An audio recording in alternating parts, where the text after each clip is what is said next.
ಹೆಸರು ಪರಶುರಾಮ. ನನ್ನ ಹೆಸರು ವಾಲ್ಮೀಕಿ. ನನ್ನ ಹೆಸರು ರಾಜೇಶ್ವರಿ. ನನ್ನ ಹೆಸರು ಮೇಘ. ನನ್ನ ಹೆಸರು ನಮಿತಾ. ನಾವು ತರಗತಿಯಲ್ಲಿ ಓದುತ್ತಿದ್ದೇವೆ.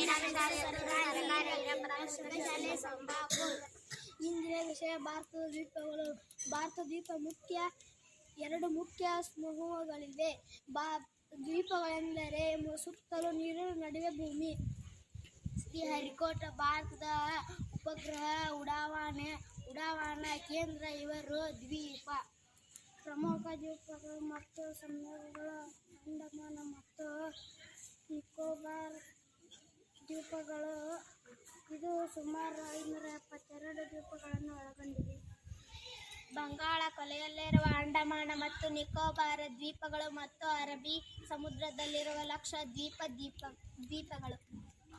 ಇದು ಮಂಜುಲಿ ವಿಶ್ವದ ಅತಿದೊಡ್ಡ ದ್ವೀಪಗಳಲ್ಲಿ ಒಂದಾಗಿದೆ. ಎಲಿಫೆಂಟಾ ಮುಂಬೈ ಬಳಿ ಐತಿಹಾಸಿಕ ದ್ವೀಪ. ಧನ್ಯವಾದ.